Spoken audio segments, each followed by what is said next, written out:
गठबंधन का सीएम चेहरा कौन होगा सर? बिल्कुल साफ है कि महागठबंधन है तो बड़े दल के बड़े नेता होंगे। ये एजेंडा तय है कि बिहार में महागठबंधन का सरकार बनाना है। इंडिया गठबंधन बिहार के देश के मजदूरों के पक्ष में उतरेगा। इंडिया गठबंधन जमीन पर अभी हर मुद्दे पर आपको दिखेगा। लेकिन कहीं ना कहीं अभी जनता का सरकार नहीं है, ब्यूरोक्रेट का सरकार है और ऐसे सरकार को बदलना है। इंडिया गठबंधन में कोई संशय नहीं है। चिराग पासवान अभी हम 243 सीट पर चुनाव लड़ेंगे। इंडिया गठबंधन चुनाव लड़ेगा। हम लोग तो गुटसेवादी लोग हैं नहीं।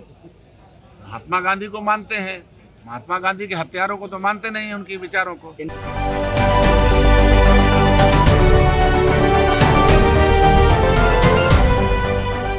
नारा पूरे बिहार के हर कोने से अभी उठा है, बदलो सरकार बदलो बिहार। तो उसी को साकार करने के लिए सम्मेलन है और अभी समय तो ज़्यादा है नहीं, हमें लगता है कि और 4-5 महीने का समय बचा है तो बिहार बदलेगा, सरकार बदलेगी और उसी का राजनीतिक निर्णय आज यहाँ सम्मेलन करने जा रहे हैं। सीएम चेहरे को लेकर के आप लोगों ने अभी तक चुप्पी साध रखी है सर। सीएम चेहरे को लेकर के अभी तक सर चुप्पी साध ऐसा कभी हुआ है कि बिहार में सीएम नहीं रहा कोई? ऐसा तो नहीं हुआ है ना। महागठबंधन का सीएम चेहरा कौन होगा सर? बिल्कुल साफ है कि महागठबंधन है तो बड़े दल के बड़े नेता होंगे। लेकिन वीआईपी पार्टी कह रही है कि डिप्टी सीएम हम होंगे। तो होइए, आप भी होइए, कोई दिक्कत नहीं है। क्या है? हाँ। अरे बिहार है, कोई बात नहीं। तेजस्वी के नाम पे सर आपकी पार्टी की सहमति है? अरे पिछले चुनाव में ही 2020 में ही तय हो गया था, ये नई बात तो है नहीं। कोई नया सवाल हो तो सीट शेयरिंग की बात अभी शुरू होगी। अभी सामने सबसे पहले तो देखिए मई महीना, ये 1 मई से शुरू होता है मजदूरों का दिवस और 20 मई को पूरे देश में मजदूरों की हड़ताल है। 4 जो मजदूरों के ऊपर गुलामी के कानून थोपे जा रहे हैं इसके खिलाफ। तो हमें लगता है कि 20 तारीख को पूरा इंडिया गठबंधन बिहार के देश के मजदूरों के पक्ष में उतरेगा। इंडिया गठबंधन जमीन पर अभी हर मुद्दे पर आपको दिखेगा। जिस तरह से पहलगांव के सवाल पर भी पूरे कैंडल मार्च लेकर के लोग हर जगह उतरे, नफरत के खिलाफ, लोगों के अधिकार के लिए, संविधान की रक्षा के लिए। और ये जो नया शिगुफा अभी मोदी जी की सरकार ने छोड़ा है कि हम जाति जनगणना, अब इस सवाल पर जाति जनगणना बिल्कुल सही ढंग से हो, उसके पूरे आंकड़े उजागर हो और जातीय जनगणना के आधार पर बिहार से जो 65% आरक्षण तय हुआ था वो लागू हो। इस पर हमें लगता है कि इंडिया गठबंधन पूरे देश में और खासकर बिहार में बिल्कुल सड़क से लेकर के सदन तक। एक आखिरी सवाल है सर, आपकी पार्टी बिहार में इस बार कितने सीटों पर चुनाव लड़ेगी? अभी हम 243 सीट पर चुनाव लड़ेंगे। इंडिया गठबंधन चुनाव लड़ेगा। आने दीजिए, वहाँ से सारे चीज का जानकारी आप लोगों के बीच में दे देंगे। अंदर में बैठक होगा, उसके बाद आप लोगों को सारी चीज की जानकारी देंगे। सारे एजेंडा यही एजेंडा एक ही एजेंडा तय है कि बिहार में महागठबंधन का सरकार बनाना है। यही एजेंडा क्लियर है। जो ये सरकार है वो कहीं ना कहीं ये नीतीश जी के नेतृत्व में सरकार अभी नहीं है, ये ब्यूरोक्रेट सरकार को चला रहे हैं। गांव में जाइए, एक एक पंचायत में, एक एक वार्ड में जाइए, हर जगह पे भ्रष्टाचार जो है बहुत बड़े पैमाने पे है।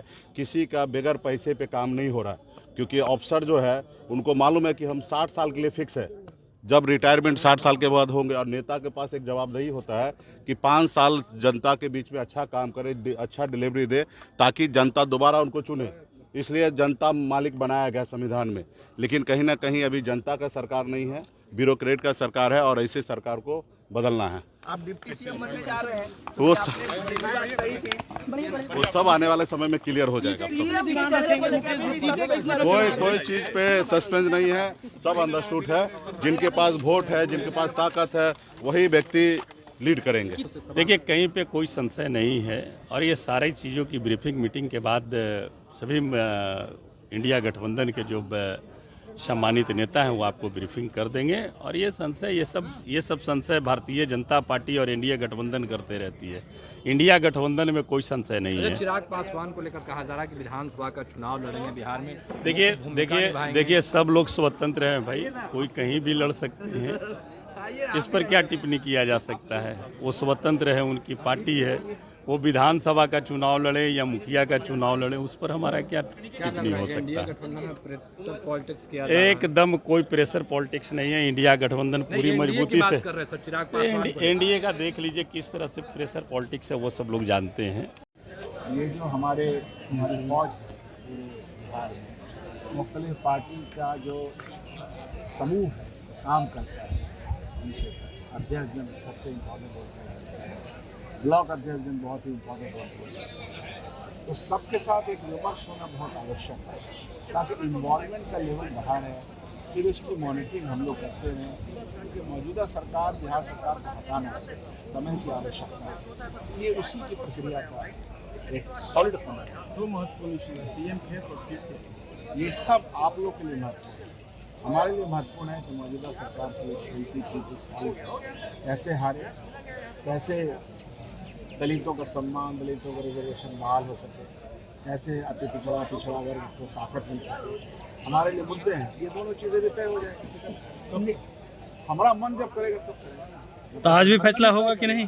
गठबंधन एक स्ट्रक्चर गठबंधन के नेता तेजस्वी यादव का इस गठबंधन का रूप है, और दूसरा रूप जो आप चाहते हैं वो भी स्ट्रक्चर तरीके से तय है।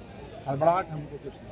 आज की बैठक का मुख्य एजेंडा लेकिन आप कह रहे हैं हड़बड़ाहट नहीं है। बैठक का मुख्य एजेंडा क्या होगा? आज के बैठक का मुख्य एजेंडा पूरे बिहार में किस प्रकार से एंटी पीपल्स पॉलिसी जो बिहार की मौजूदा सरकार चला रही है उसके खिलाफ कैसे जनता को लामबंद किया जाए, कैसे संवाद किया जाए, कैसे जन आंदोलन हो, कैसे जलसा जुलूस हो, उसकी रूपरेखा क्या होगी, हर पार्टी का क्या सहयोग रहेगा, यही मुख्य बैठक है। लेकिन वीआईपी पार्टी ने प्रेशर पॉलिटिक्स कर दिया है, अभी बोला है कि हमारे नेता को किसी पार्टी का ब्रीफ लेके यहाँ नहीं बैठेंगे।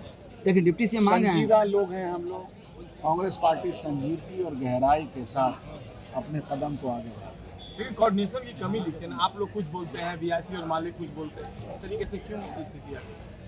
अलायंस पार्टनर्स, अलायंस है तो अलग अलग है, अलायंस कुछ मुद्दों पे एक साथ है और वो मुद्दे प्रिय हैं हम सब लोग, common minimum programme, minimum understanding के मुद्दे हैं। अलग अलग लोगों की भाषा हो सकती है। शकील जिधर भी थोड़ा सा ये इंडिकेशन क्या है, पहचान है क्या आप लोग? एकता का पहचान सब कुछ है उसमें, सारे दलों का आप लोगों ने उसमें चुनाव चिन्ह हम लगा लोग तो हिंदू मुस्लिम सिख ईसाई आपस में भाई भाई वही लोग ना हैं। हम लोग तो गुटसेवादी लोग हैं नहीं, महात्मा गांधी को मानते हैं, महात्मा गांधी के हत्यारों को तो मानते नहीं हैं, उनके विचारों को। एनडीए तो कह रही है कि बैठक कीजिए या आप गंगा किनारे रहिए, रिसोर्ट में रहिए, फर्क पड़ने वाला नहीं है। 400 सीट बोले थे, जलालत भरे मुंह से लौटे हैं वापस 240 पर, फिर जलील होने के लिए ऐसी भाषा बोल